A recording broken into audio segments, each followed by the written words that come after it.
السلام عليكم. لا تنسوا الاعجاب بالفيديو والاشتراك في القناة. نزيد نعطيك حاجة معلومة.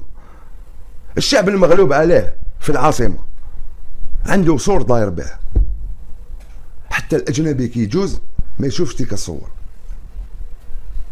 عجيب. كي تدخل تشوف صور شباب، هذاك الصور مخدوم شباب كذا، تشوف النقاط، تشوف كذا.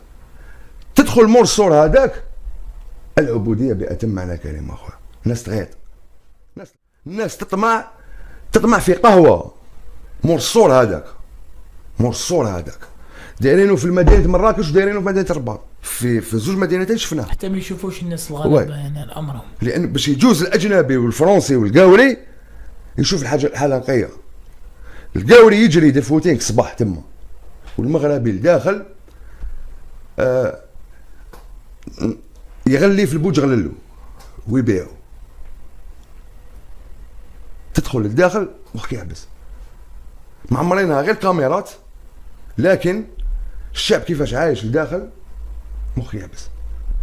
معمرين كاميرات حتى يحموا الاجانب كي يدخلوا لهذوك. ممكن الاجنبي يدخل غلطه، ممكن الاجنبي يدخل يتسوق في الاسواق الشعبيه هذوك، دايرين لهم كاميرات باش على جال الاجانب.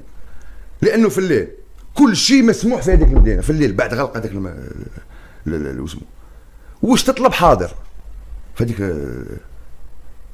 في الليل بعد ما يغلق الحوانت ويغلقوا كذا. اي ممنوع الداخل كاين وبالكاميرات. دونك الكاميرات سبيسيالمون الصباح كي يكونوا القور يشعلوا من اجل الاجانب اكزاكتومون باش يحموهم، وفي الليل من اجل حمايه الشعب المغربي الشقيق من المخدرات وكذا. يردوا كل الاطراف. اكزاكتومون. تطفى الكاميرات ودير واش تحب. تشوف يعني المخدرات تتباع التاريخ ديالك، والكاميرا فوقه يقول لك لا ما تمشيش في الليل. دونك